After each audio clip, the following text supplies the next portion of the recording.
For the Ministry of Education, Youth Affairs and Sports and the Department of Information and Public Relations, I'm Information Officer Giovanni Herbert. And with me today is an exclusive one-on-one with our Virgin Islands ambassador, and I'm letting him say who he is. I'm the boy Hodge.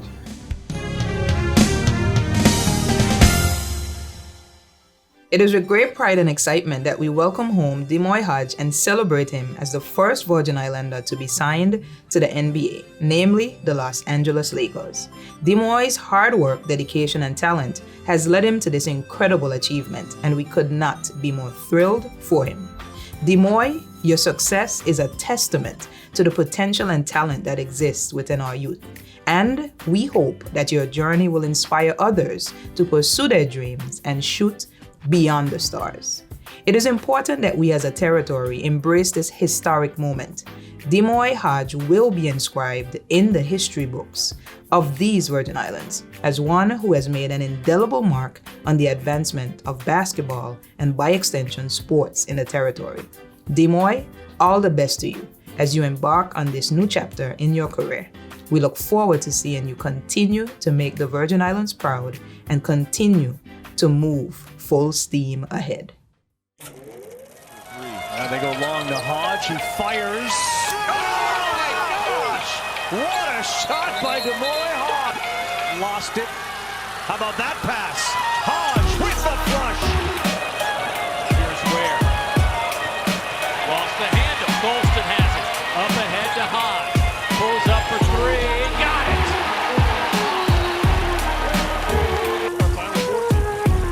Hodge transition three. Missouri on a 10 up the Yes, Demoy Hodge is in the studio with us. I'm going to go right in, Demoy. The phrase, it does not get easier. We only learn how to deal with hard better. What does this phrase mean to you?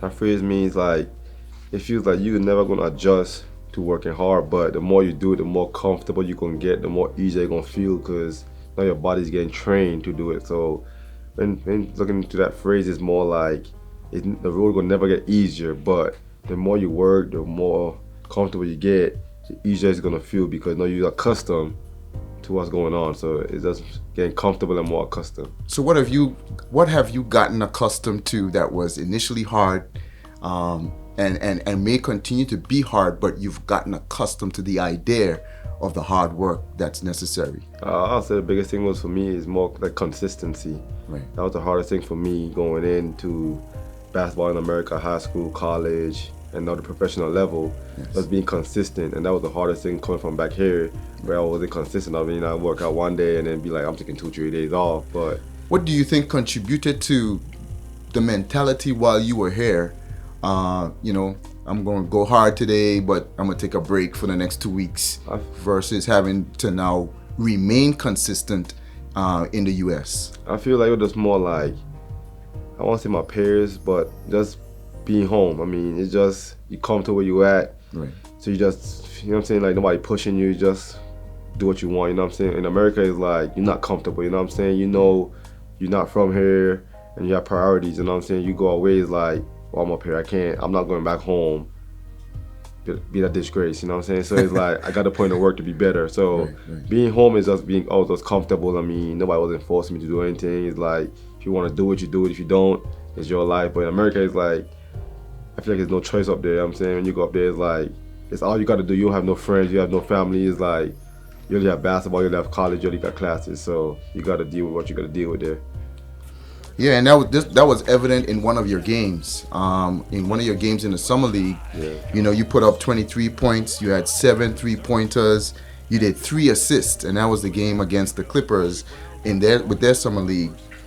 And all you were seeing is number 55. Number 55. There he goes again. Demoy Hodge. Number 55.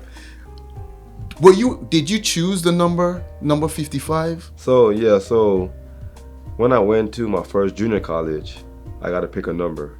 I think it was like 4, 5, 9. It was like a couple of numbers, and at the time, Franklin Penn was in JUCO in America. Okay. And he was number 4, so I would never want to be number 4 to shine on his light. I didn't want to have to send him as Frankie, so I was like, give me number 5.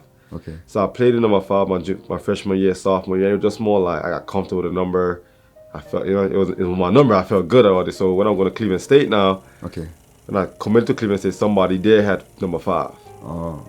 I had to pick a new number. So me and Coach Gates talk about it. He was like, well, they get double 5, which is 55. And I was like, all right, cool, I'll rock with 55. Okay. So then I played my 2 years at Cleveland State with 55. Got comfortable with it now. I'm like my number. Signed with Mizzou, 55 is taken. Wow. Gotta go back to number 5. And it was just like an ongoing pattern. Then I signed with the Lakers. Number 5 was taken. Wow. So then had to go back to 55. So it was more like 5, 55, 5, 55. You know what I'm saying? So, or just number like 5 that was like the 5. I mean, it was just off of an accident at first. More like just pick a number and it just stuck with me. But 55, I chose 55 because when the Lakers asked what number I wanted, Okay. I was like, they give us a lot of numbers, but it was like, with the Lakers organization, there's so much retired numbers, Right. and then you can't get a number of active players on the roster, so you're just like, what's number available? And I was like, 55 available? And it was like, yeah, and I was like, that's me, I want that You were one. getting prepared for that moment. Yeah, like that's me. So when I heard it was available, it was just like music to my ears, because I always been number 5 or 55, so. Wow, that's interesting. That's interesting for to real. see how the progression, and then how you mentioned the word by accident, but I don't believe in coincidences. Nah, for sure. I think it was preparation for you to be able to be assertive Yeah. in the choice. I don't want to give you the words, but that's what I'm hearing. Everything happened for a reason, so. Indeed. So the transition in sports, I mean, we spoke a little bit about, you saying you being home, Yeah. and then the difference in being in the US and playing competitively and having to remain on there because, I mean, the roster of the plethora of athletes, to include, especially in where you are now with basketball, Yeah. it's a huge pool. Yeah. And so to stand out, as you were alluding to, you gotta remain consistent. You gotta love hard. No, for sure. You gotta love hard. So the transition in sports, the Minister for Youth Affairs and Sports, as we referenced earlier, Honorable Shari B.D. Castro, she drew reference to you as a product of the youth program, or the youth programs here in the Virgin Islands. Was basketball first love? Was that your first sport? I don't want to say it was my first sport, but I knew of basketball for my whole life. Like my family played it, my cousin won the national team, uncles. Right. So it was always there.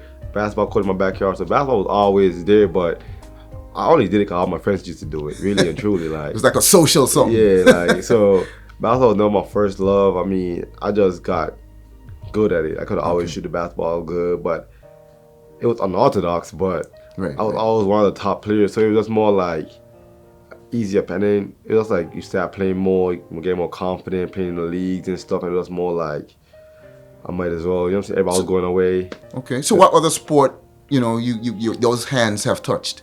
I mean, I did some volleyball here and Okay. there, some track here and there. Right. I played tennis with my cousin. I started playing tennis when I was really young with my cousin, my Kelsha Lance. Okay. Her dad used to take her every Saturday, and I used to go with her. So I used to like tennis bad. Tennis was a good sport too.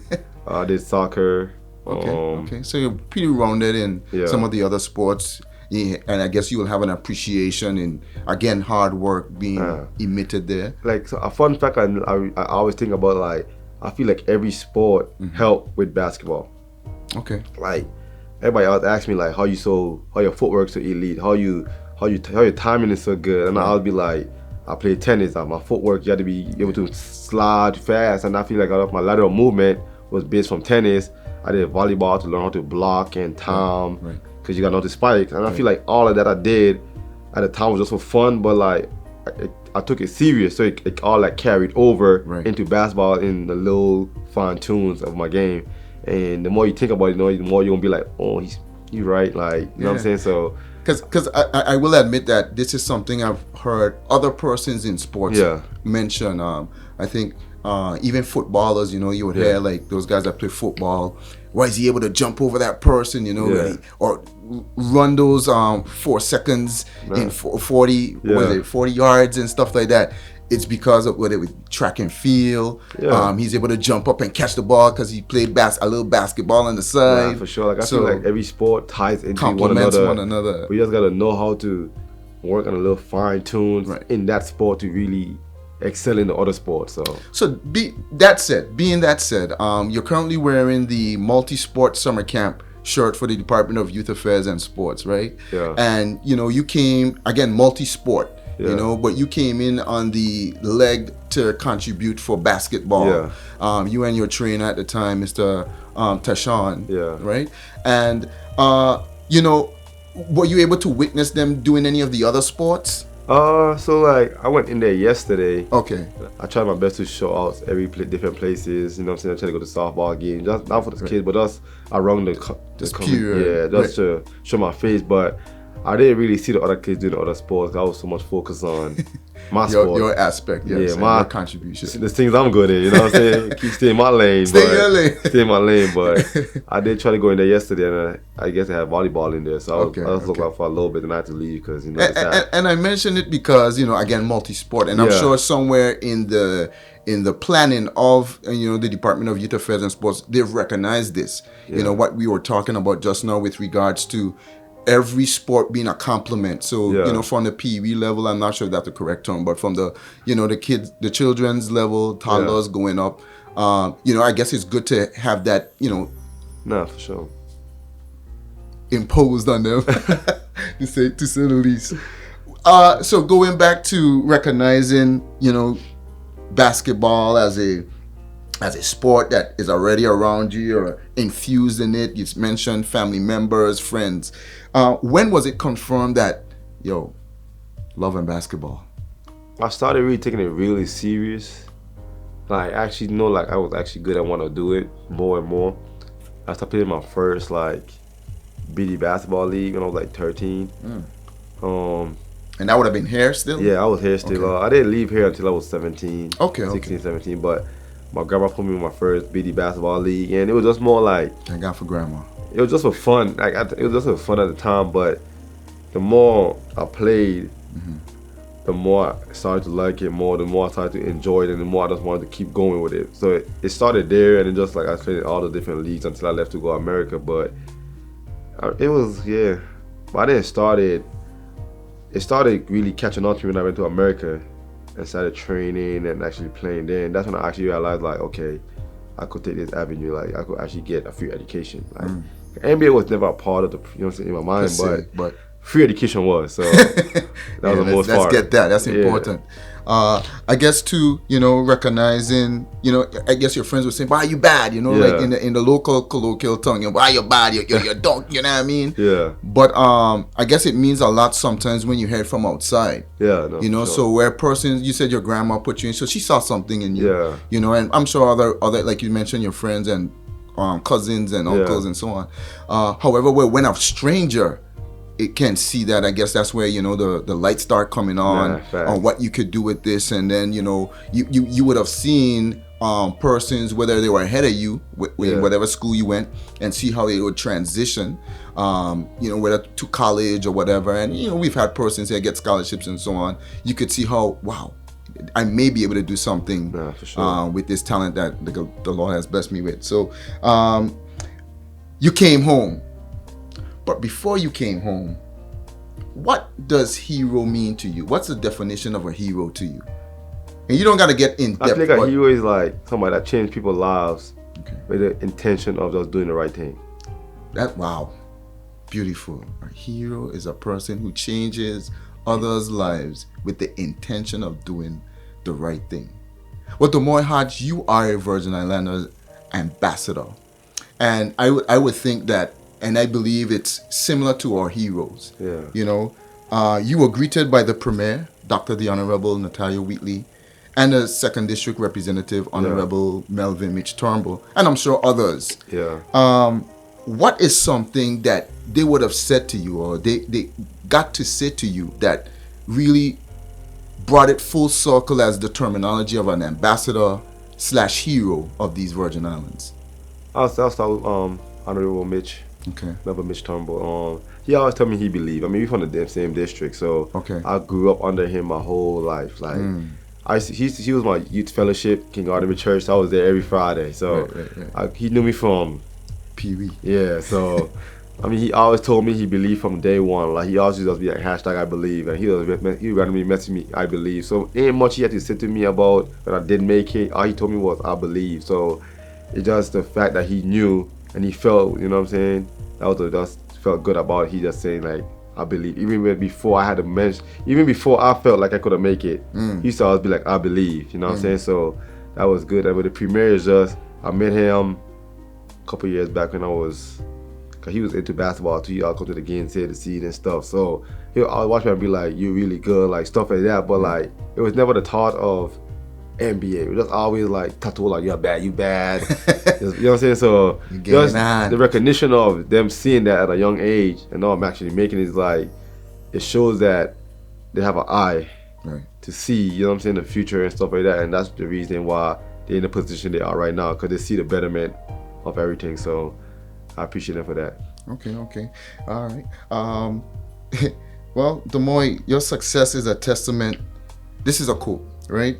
Yeah. By the Honorable Shari Di Castro. And she's the Minister again for Youth and Sports, right? Yeah.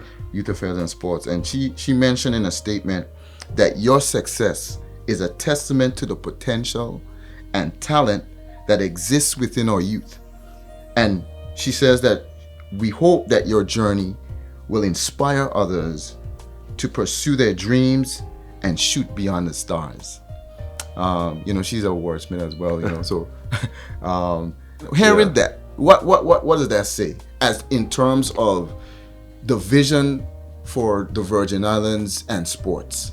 I feel like everybody see the potential. I mean, with me especially, like, I played in JUCO, I played high school, I played mid-major, I played high major, and I'm on a professional level. Coaches always ask me like, "Yo, what else y'all got?" Like, you know what I'm saying? Like, I was asking, cause what else the Virgin Islands have? Guys, I was asking like, anybody's behind you? Like, and I'll be like, I don't know, I ain't there, but it's a testament to saying that I've created a path for all levels of basketball in America. Like, I have JUCO connections, I have mid-major connections, I have high major connections. Because even though I didn't go to some of these schools, the relationship I built with them during the process, it goes a long way, you know what I'm saying? So it's just to keep the kids on the right path and know that people is always watching. Like, y'all might think that no coach is coming down here, but you'll be surprised how much coaches and people come down here. Like, I was in a Pear Pack walking yesterday, and I went to Missouri. Right. And there's a slogan, they'd be like MIZ, and the other person would say ZOU. And I walked to the Pear Park, and a family from the cruise ship was like, MIZ. And I was like, ZOU, but that's to show, like, they're Missouri fans, and they're here. You'll see them, but you won't recognize. You'll see them, but you don't know they're Missouri fans. But they knew me because I was walking, I had on a hat and glasses. So you couldn't even see my face, but they just knew who I was by me just walking past them. You know what I'm saying? So you never know who's watching, you never know who's here. Like, MIZ! ZOU. Because some Missouri fans crazy. Yeah. But it's just a testimony that, like, people, it's all here in the British Virgin Islands. You know what I'm saying? And people are going to keep coming because people are fans and they want to see where the Demoy Hodge come from. And I got messages from NBA scouts that messaged me in Virgin Garden, like, taking pictures of former players that's saying, like, I'm here with one of your boys. And I'm like, that's crazy. Because you never know who someone is and who's watching. So let's tell them keep working, keep going hard, because people is out here and is coming to the island every week. Wow. That's a word to take away. But definitely, I just can't go into that yet, because what you mentioned there is very significant, especially to our young people, especially in this era of social media. I was sharing with someone that I think one of the things that makes you so attractive also to maybe, the scouts and I'm now in the league, is that even after playing in the summer league, I think I mentioned this to you as well, off camera, you didn't go and say, yeah, with my boys, and we had da-da-da. Not that you didn't have those moments, but you came back home, you plugged in, and try to join a program, in this case the Department of Youth Affairs and Sports, in their summer camp, which is so timely. And I think that time has been working very well with you. I hope it continues that way.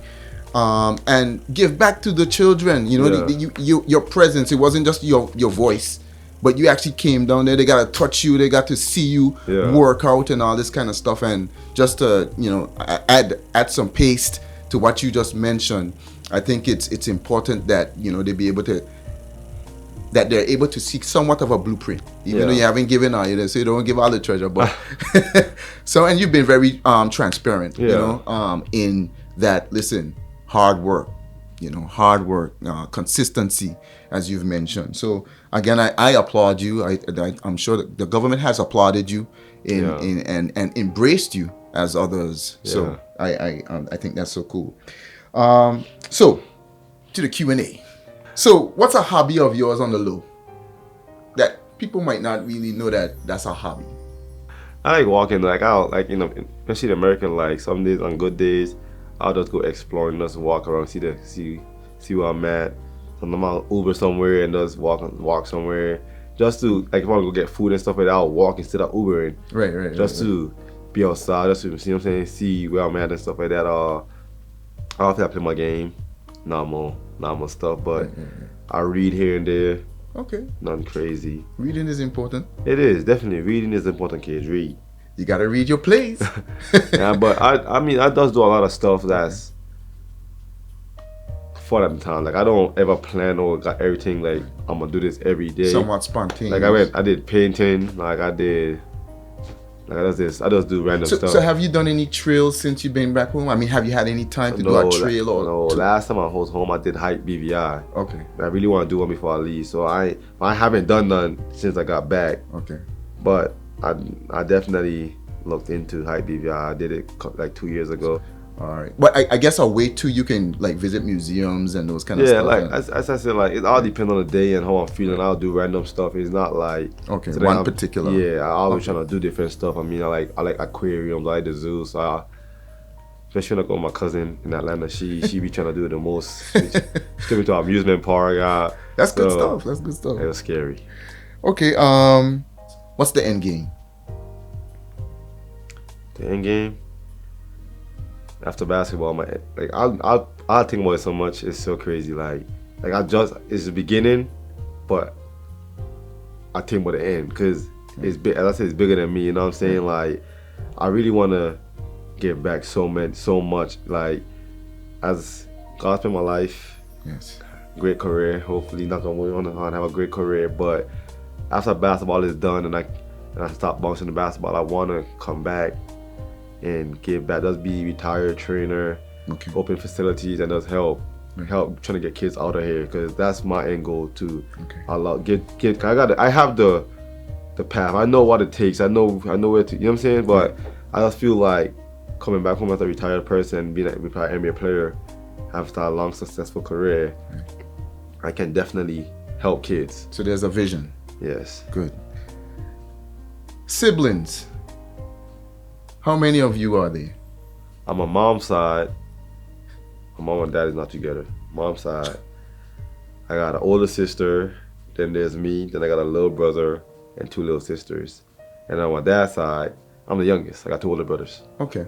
So where would you like to see sports in the Virgin Islands? I want to see it where like there's multiple kids leaving, because I feel like there's so much potential, as I said earlier, like you watch the kids, they love the game, and they just don't have the avenue to like actually get to the level they need to get at. You know what I'm saying? Because going to America at 17, like kids is playing basketball at 5. You know what I'm saying? Like so it's like by the time our kids down here get to leave and get to the avenue, it's like they're behind the 8 ball. You know what I'm saying? They a couple years behind. So do you think that maybe we need to be coached a little bit on, or maybe plugged in a little bit when it comes to the scouting aspect? I feel, I mean, I said people be here. Right. Scouts see, but I feel like sports is not where it needs to be. I mean, like there's other sports that we're doing real good, like track and volleyball and softball. Like they're striving in the right direction, but basketball is like, I just feel like stop someplace or something. It's like people play, but like I said, like I just feel like it's time. Okay. Like the few basketball players that do have here, it's just so timely to have, and we got like 1 or 2, it's like so many kids, the courts and stuff. So I feel like it's just more timing, like, and not the right facilities and stuff to really get to that level.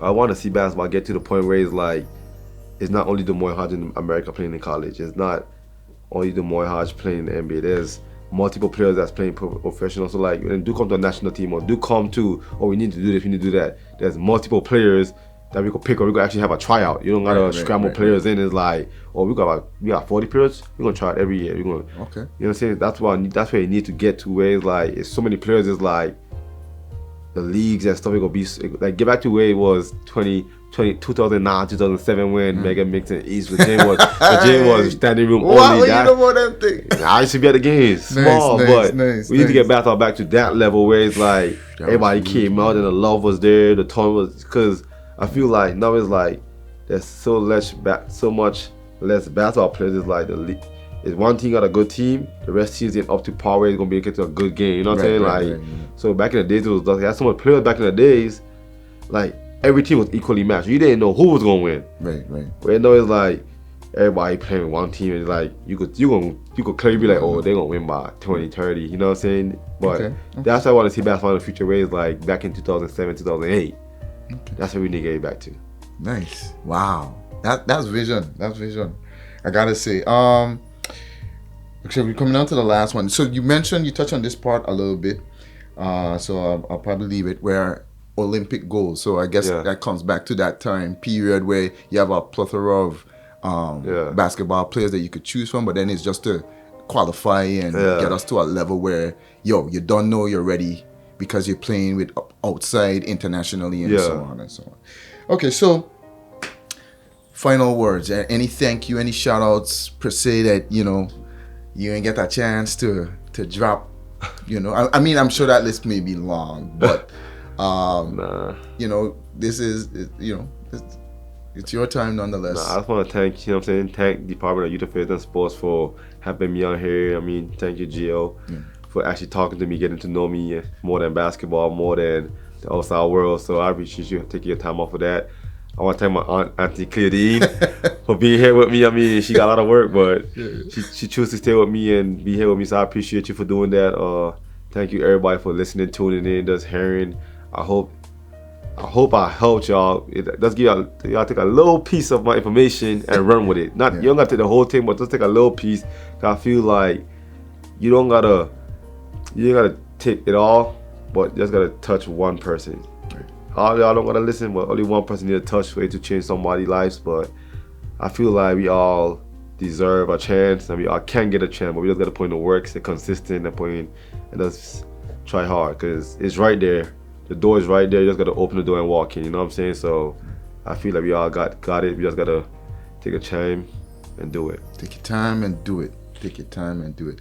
Again, I want to thank you, Demoy, for coming on here, for taking the time. I know you've been a little busy, especially with the time. Everybody wants to get a little piece, but I do appreciate you coming in and letting us see and feel a little bit more personal with you, and kind of get into your mind and maybe understand some of the reason why you are how you are and why you might go a little hard. And somebody may be like, why am I working so hard? Well, it's more than just about himself. You're trying to bring a whole nation, a little territory really, and expand that carbon print for the Virgin Islands. So again, we salute you. We're grateful for you, and we pray that you continue success throughout the league and even in your personal life. So for the Department of Information and Public Relations and the Ministry of Education, Youth Affairs and Sports, it was a live one-on-one here with Moy Hodge, or Virgin Islands Ambassador. Again, thank you. Thank you.